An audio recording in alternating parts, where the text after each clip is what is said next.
Hi, everybody. Welcome to Stories from the Eastern West, Season 2. I'm Nitan. And I'm Adam.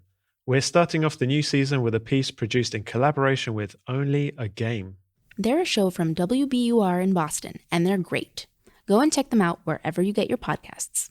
And since Only a Game's focus is sport, today's episode is, of course, also about sport. Yes. Okay. Are you ready? Here we go. Zlín, Praha, Warszawa, Madrid, London, Paris, New York, Casablanca. Where you see a kind of totality of the human presence. Absolutely, absolutely. That is exactly Tak jak my w życiu, nigdy do końca nie ma odpowiedzi i nie będzie. To jest takie... Stories from the Eastern West. Have you heard of the famous Black Power salute at the 1968 Olympics? On the podium, two athletes, Tommie Smith and John Carlos, raised their black gloved fists in the air. They kept them raised throughout the national anthem. It was to protest against the discrimination of African Americans. I view it as a cry for hope, and it was a cry for freedom for me, and it was a victory stand. Everybody knew it was a victory stand because it was on a podium, but it was my victory, and I stood for that victory not only in the 200-meter race, but also in the eyes of society on a world issue. Both athletes were expelled from the Olympics and ostracized by the sporting establishment and the media. Today, their protest stands out as one of the greatest moments in Olympics history, an act of great bravery and the most notorious example of using sporting achievement for a greater cause. In the former Soviet bloc, there was a similar, maybe even stronger instance of politics suddenly colliding with the world of sport. Yes, and as was typical in Eastern Europe behind the Iron Curtain, it wasn't as overt as the Tommie Smith and John Carlos protest. Let's turn back the clock and go back to Moscow, 1980.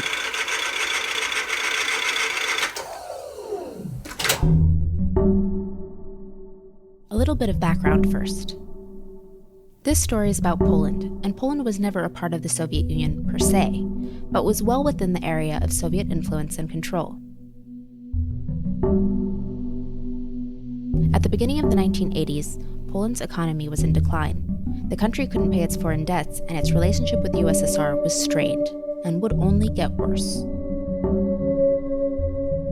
Meanwhile, the 1980 Summer Olympics were to take place in Moscow, but more than 50 countries had boycotted the Games, including the US, Canada, China, and Japan. What was supposed to be a showcase for the Soviet bloc turned into a somber, grotesque spectacle. Athletes who had taken part in the previous Summer Games in Montreal couldn't help but compare them. Tak samo była albo piękna olimpiada, a tutaj Montreal was such a beautiful event, but here I couldn't believe the Olympics could be such a nightmare. Wyobrazić, że coś może być tak koszmarnego. That was Władysław Kozakiewicz, the legendary Polish pole vaulter who dominated the event between 1974 and 1982. Przyjechaliśmy do wioski olimpijskiej, no to człowiek popatrzył, no jest ogromny. We arrived at the village. I looked around and, well, it was surrounded by barbed wire. It wasn't like that in Montreal, but I thought, times change, terrorism and things like that. Security standards were much higher all over the world. No i wyszedłem z mojej klatki, żeby się spotkać z moim kolegą. Kozakiewicz says an armed soldier even stopped him from visiting a friend who was staying in the building next door. W wiosce olimpijskiej mieszkają sportowcy. Co mają tam żołnierze? The Olympic Village is for athletes. What were soldiers doing there? Who were they defending us from? Seeing how the village was guarded like an airport and they kept checking everybody all the time. Absolutely everything was subject to an absurd level of control. Dyskoteka była. Oczywiście do dyskoteki można było wejść i pobawić. There was a disco club and you could go in and party, but only until 10 p.m. and then they shut it down. 10 o'clock on the dot. One time we wanted to keep going and they just turned the lights off. So somebody got a radio bomb box, one that ran on batteries, and the party got going again. But then the soldiers just came in and took our radio away.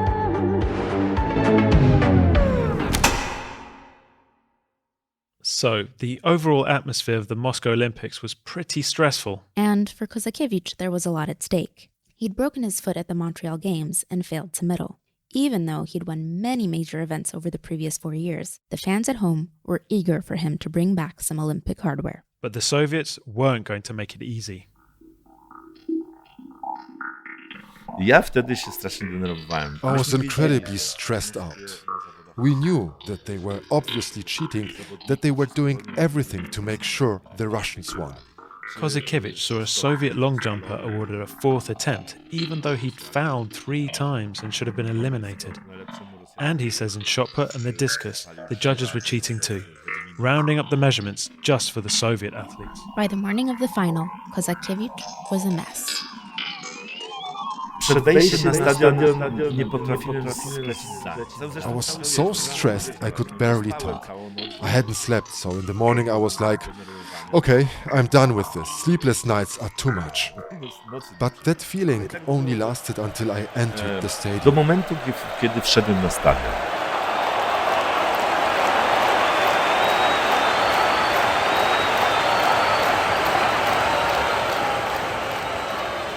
The moment I saw the packed crowds, it all just left. I was home. Byłem w domu. Nareszcie jestem u siebie. Skocznia, tyczki, poprzeczka. Nawet Finally, this was my place. The runway, the poles, the bar. Oh yeah, I wasn't even interested in how others were jumping. I had my plan. I didn't even take a warm-up jump. I put my poles away and just waited to see what would happen. When a pole vaulter is preparing for an attempt, the crowd is often silent. Sometimes, the athlete will encourage them to start clapping in rhythm. Luzhniki Stadium in Moscow was nothing like this. Na stadionie w trakcie Throughout the competition, the Russian fans in the stadium were whistling at us and jeering. They booed every non-Soviet athlete and cheered only when a Soviet was up. They did everything they could to get under our skin.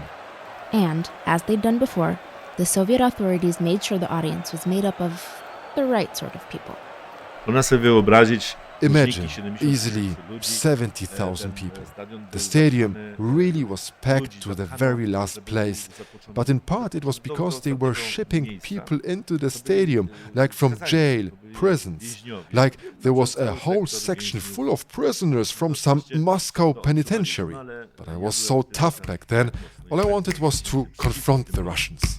But despite the deafening boos and jeers, Kozakiewicz jumped into the lead. Ja skaczę 5,65 I cleared 5.65 on my first attempt. w pierwszej próbie That's more than 18.5 feet. i zaczynają strącać moi przeciwnicy. One by one, my rivals started getting knocked out. The best 4 only cleared 5.65 on their third attempt. Seeing as I cleared it on my first, I'm leading the competition and feeling pretty confident.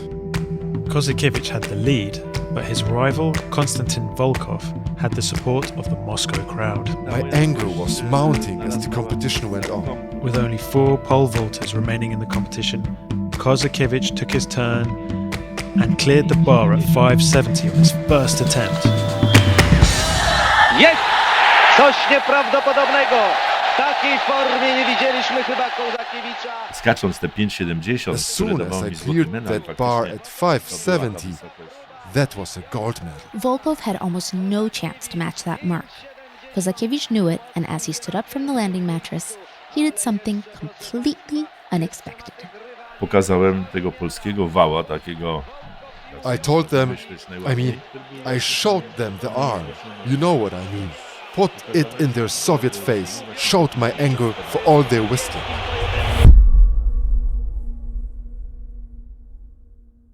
The obscene gesture Kozakiewicz performed is sometimes called the Italian salute, the bras d'honneur, the Iberian slap, Or simply the arm. These Olympic Games were supposed to represent friendship, a partnership among the communist nations. And Poland was supposed to be this quiet little nation that ought to be grateful to the USSR for being allowed to be part of the glorious Soviet bloc. And this guy stood up in the USSR's capital and showed up, let's call it a regional middle finger to 50,000 of its citizens. It didn't look good. Luckily for him, this was the 1980s. There were no jumbotrons in Luzhniki Stadium. Much of the crowd didn't even see Kozakiewicz's gesture. The competition went on. Kozakiewicz's rivals failed to clear the 570 bar. From then on, there was only him and the world record. He asked for the bar to be set at 578 meters, just shy of 19 feet. W pierwszej próbie straciłem tą poprzeczkę przy wielkich, olbrzymich gwizdach i w drugiej... My first failed attempt was accompanied by huge cheers and boos from the crowd. Then I took the second jump, again with them all whistling, trying to put me off. And well, No przeskoczyłem rekord świata w tamtym czasie. I broke the world record. When I landed on the mattress, I stood up and just didn't know what to do. I didn't know what to do because I already done everything possible. Wszystko, co można, osiągnąłem. So, after lying on the landing mattress for several seconds, Kozakiewicz stood up and... Did it again. Nobody in the stadium seemed to notice. The event was over and Kozakiewicz returned to his apartment in the barbed-wired Olympic Village. Później zaczęło mnie świtać w głowie, że ja jestem jedynym na świecie człowiekiem, ale Later, jedynym. I started realizing that I was probably the only person in the world ever who was being booed at while trying to break a world record. Ja pobiłem rekord świata w skoku ortystycznym i zostałem przez Rosjan wygwizdany. Did he realize what he'd done, though? Nie, No, właśnie o that's to the chodzi, thing. że I did it because they totally deserved it. It just came completely natural to me. Kozakiewicz didn't intend to make any sort of political statement. Of course, the political context was there. Poles were often targets of Soviet propaganda for their political disobedience, and almost everybody in Poland was fed up with the whole Soviet bloc Warsaw Pact situation. But Kozakiewicz, he wasn't thinking about any of that. He simply very emotionally reacted to how the audience had been treating him. Reality, however, soon made him realize what he had done. Dopiero następnego dnia, jak The very next day, the head of the Polish Olympics team took him aside and said, no ale wczoraj pokazałeś tego wała. That gesture you did yesterday, they want you disqualified and your medal taken away. Co mi medal zabrać? Za wała? Mówię, Ja rozumiem. I looked at him. I couldn't believe it. Take my medal away? If I would shown everyone my butt or punched somebody, then I would understand. But for this, I must have gotten to them. The Soviet ambassador in Warsaw officially demanded Kozakiewicz be disqualified for life and his medal rescinded for, quote, offending the whole Soviet nation. A disciplinary commission gathered and voted in favor of Kozakiewicz's disqualification. He would lose the gold medal and his world record. The case seemed to have been irreversibly lost, but then Jose Antonio Samaranch, the future chairman of the International Olympic Committee, ran late into that disciplinary committee meeting and intervened. Przed głosowania anulowali i... Somehow they annulled this vote and decided they weren't going to take my medal after all. I heard it was a real knife edge as to whether they were gonna take it or not. Outside the sporting world, the incident took on a life of its own. Poland was on the brink of a social and political revolution, with its first major strikes coming in the following months. When Poles saw Kozakiewicz's gesture, they loved how it showed defiance. That arm became a symbol for the whole nation rising up against the Soviet Union. When Kozakiewicz came home, people on the streets wouldn't let him pass, chanting his name, shaking his hand, hugging him, cheering him on, tossing him into the air even. Suddenly he was a hero, someone who had single-handedly stood up against tyranny, had won even, and had spoken for the whole nation. He became a symbol of resistance, So for Kozakiewicz, the real trouble was only just getting started. The Polish Light Athletics Association, his employer, was still essentially controlled by the Soviet government. Back in Poland, thanks to that arm, they soon started disqualifying me from different events. They would take my passport away sometimes, make me stay home. They even took my stipend money away. But basically, I was jobless. They still wanted me to train and be in top form, but at the same time I wasn't allowed to compete and I wasn't getting any money at all. Później to już było najgorsze, już nie miałem siły. Later on, I was just so sick of it all that I wrote them an official letter saying I was resigning from ever representing Poland at all. In 1985, Kozakiewicz packed his car and drove to Hanover, West Germany, never to return to the People's Republic of Poland again. He competed as a member of the Hanover Sports Club, and then, in 1986, he became a German citizen and started representing Germany. West Germany was officially considered a hostile state to communist-ruled Poland, and Kozakiewicz's emigration was regarded as treason. The home he owned in Poland was taken away, and the Polish communist authorities tried to use their leverage to stop him from taking part in competitions all over the world. His exile ended in 1989, when Poland finally shook off Soviet domination. Kozakiewicz still lives in Germany, but he often visits Poland, where his protest at the 1980 Olympics made him a national hero. Powiem szczerze, ten gest mi pomógł w życiu niesamowicie. Speaking honestly, this gesture really helped me a lot in life. It even showed me that I shouldn't move away. I know what I did gave other people a lot of happiness showing that. And I'm proud I showed them, let them see that you can resist in your own way. But it wasn't heroic, and I still don't think of myself as a hero. And the obscene gesture Kozakiewicz performed in that Moscow stadium in 1980, the Italian salute, the bras d'honneur, the Iberian slap or the arm, went on to be nicknamed Kozakiewicz's gesture in Poland. And that's the only term people use for it.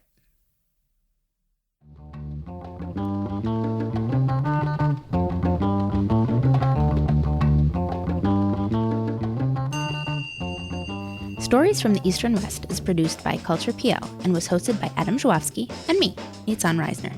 This episode was made in collaboration with WBUR's Only a Game. It was written, produced and scored by Wojciech Olekczak and edited by Karen Given and me, Adam Żuławski. Many thanks to Joachim Cicierski for becoming Władysław Kozakiewicz's English voice.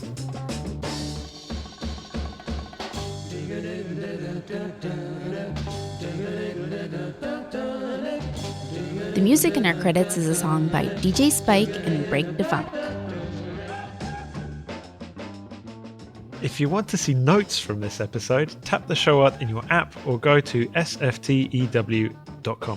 We've got lots of interesting extras on there, including a video of Kozakiewicz's winning jump and that gesture. In our feed, you'll also find a bonus episode related to Kozakiewicz's story. It's a look at how sports stars from behind the Iron Curtain were essentially competing for no money. And it's crazy. If you liked our show, we've got a small mission for you. Be our hero and tell just one other person about us. It can be your mum, a taxi driver, or a friend with Eastern European roots. Seriously, we're a niche show, and we believe that your recommendation is our only chance of growing a bit bigger. And make sure to check your feed in 2 weeks. A new episode will drop November 9th, and it'll be about a celebrity who made his way into big-time politics. Oh, no. Not the one you're thinking about.